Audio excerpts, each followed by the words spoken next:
I can't believe we're doing this, man. This is crazy, man. August 20th, the birth date of my sister.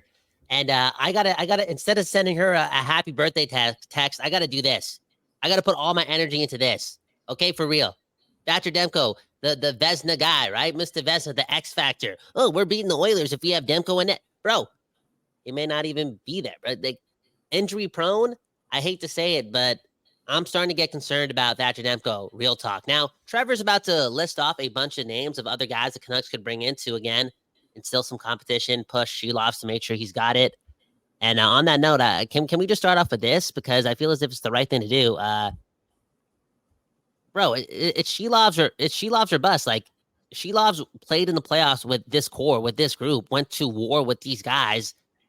I'm not saying he's closer to the team than Demko. That's not the case, but I feel as if he's got the team's back, and the team has his back as well. You get what I'm saying? And there is a ceiling there. I know if you look at his stat line in the playoffs, it wasn't Conn Smythe like, but there was a lot of extraordinary things happening, time in and time out through spurts of that playoffs, and you could see the ceiling. And I just feel as if this team will rally around Sheelovs and also believe that, to some extent, they have the same quality of goaltending when Sheelovs is on his game.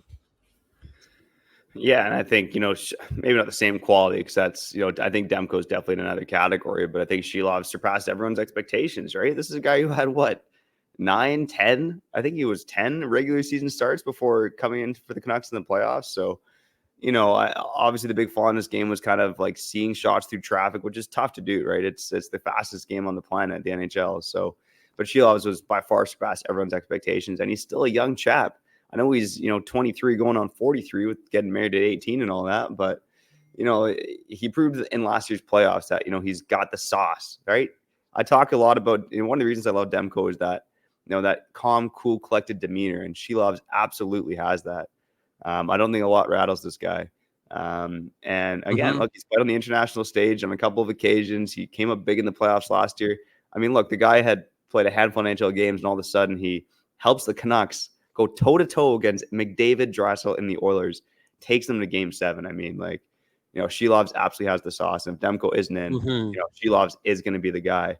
But again, goaltending is weird. And if it is Sheelovs, I don't think anyone in Canucks Nation is comfortable with Sheelovs and Patera if the doomsday scenario comes to life and Demko's not healthy to start the regular season. So, look, there's a couple of names out there on the free agent market, but the big one that's still out there, surprisingly, is Kevin Lankinen, the backup for the Nashville Predators. Had a really good season last year in Nashville, great underlying metrics. Again, he's a guy that, could he come in on a maybe $1.5 million deal or something like that? Lankinen and Sheelovs is actually not a bad tandem if Sheelovs, plays his potential and doesn't take a step back. But again, he's the sexiest name out there. But if Demko's, maybe going to miss the first month of the season, does it make sense to bring in a guy like Lankinen? And do you think Lankinen would even take that opportunity necessarily? I don't know if he would. Straight up. Because it's not a guarantee that he stays at the big club. It's not a guarantee that he can outduel Sheelovs. You know what I'm saying? And then what happens after that? He goes, is there Carl's Jr. in Abbotsford? You know what I'm saying? Yeah, how much faith do you have in Patera? So what's going on here? Why do we have to be so keen on getting another guy, Martin Jones, Lankinen, guy from Nashville, blah blah blah? Didn't we sign a backup? Didn't we sign a backup to the backup already? Didn't we get prepared for this? You know what I'm saying? I'm telling the truth. What's this Patera guy all about? Yeah, so Patera last season, he had pretty middling numbers, but he played on an atrociously defensive team down with the Henderson Silver Knights. But, his NHL numbers last season were great. Honestly, there's only one game I saw him play last year. It was against the Colorado Avalanche, and I thought he really held his own against one of the best teams in the NHL. I think I just happened to be watching one night when I was working out or something. But, he played 6 games for the Vegas Golden Knights last year at an .893 save percentage. Nothing to write home about. But, again, not bad numbers last season considering he was on a bad defensive team.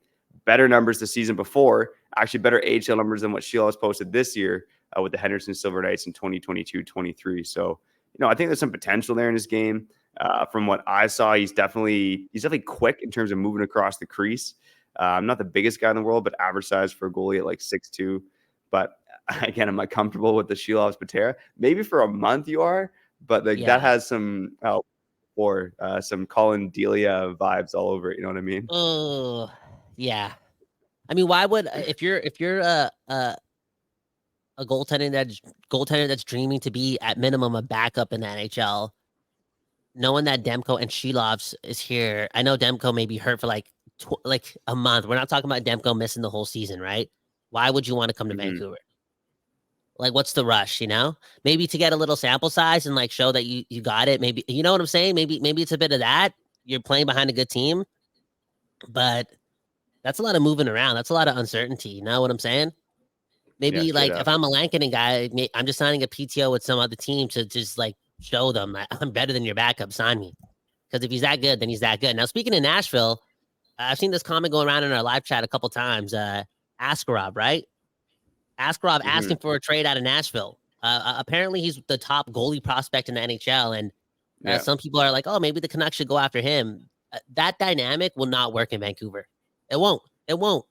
You can't bring Askarov in and then also get Demko, who already has Shilovs, just chomping at his neck, metaphorically speaking. You can't do all that. You can't do all that because Demko's rehabbing, Demko's getting better. And for what? Knowing that the team's going to let him go in any second in a couple of years because the writing's on the wall. The writing's on the wall. Canucks fans, you guys got to realize that, man. For real. If Shilovs plays good this season, Demko's got 2 years left as a Vancouver Canuck. All this health concern, it's real stuff, man. It really is. What does Bondi say? What's the two things that Bondi says? Okay, you want to get whacked? That's one of the things he says all the time in the group chat, always threatening us. And B is your best attribute or one of your best attributes as an athlete is to stay healthy. And again, if Shilovs proves that he's a competent number one in a league where 1 year Bobrovsky's looking like he should be on waivers and then he wins a Stanley Cup, or Stuart Skinner's in the Stanley Cup finals, you get what I'm saying? If Shilovs shows that he's worth it to whatever extent that is, we're seeing the last couple of years of Thatcher Demko as a Vancouver Canuck. And bringing a guy like Askarov in or anyone that has like a bit of potential to be a number one, I feel as if it's just unnecessary drama. You don't want to spoil the room. Yeah, here's the thing. If you're bringing a guy like Askarov, I wouldn't be shocked if it's Shilovs going out the door the other way, right? What? Like the Shilovs become the backup in Nashville, right? Like Askarov is the 11th overall pick. Like you said, it's him and Jesper Wallstedt. Those are the two best goalie prospects in the world right now. And Shilovs, buddy. Dude, come on. Shilovs is up there, bro. You don't think Shilovs is one of the best goalie prospects in hockey? I gotta believe he is because I've watched sports for a long time. And again, struggle with the point shots. Got to get better at that. Struggles with the speed of the game at the NHL level. He got thrown into the fire. This guy was he was the fourth stringer at one point during the regular season. It felt like that. You know what I'm saying? Like in Abbotsford, he wasn't like that. It wasn't clarified that he was the number one guy in Abbotsford. Like next thing you know, he's the goaltender in a playoff series. And yeah, there was points where he struggled with point shots and whatnot and the timing. But man, there was also multiple points in the playoffs where he absolutely stole games for the Vancouver Canucks. Yeah. And I agree. That's better than potential or viewing a prospect. Like, can Askarov do that in the playoffs? Could Askarov do that against the Canucks? He had to no, bro, I don't think so. But Shilovs did. Yeah, I think there's a little Canuck bias there. Look, I agree with you. Shilovs is up there in terms of one of the best goalie prospects in hockey, and rightly so. But again, there's some recency bias there as well. Because he was not great at Abbotsford last season. Like he was kind of mediocre, right? True. So again, like he's probably in that list of like the top 15 to 20 prospect goalies. And I know Canuck fans don't want to hear that. We just think our guy's the best. And he could definitely be the best. But the two best goalie prospects in the NHL right now are hands down Jesper Wallstedt in Minnesota and Yaroslav Askarov with the Nashville Predators. So, I mean, Askarov's an interesting name if you want to trade, but like a first round pick isn't even getting it done. Like, is it like Shilovs and like Lekaramaki? Like, it's going to take a massive package to get a guy like Askarov. So that's why I don't think it makes sense.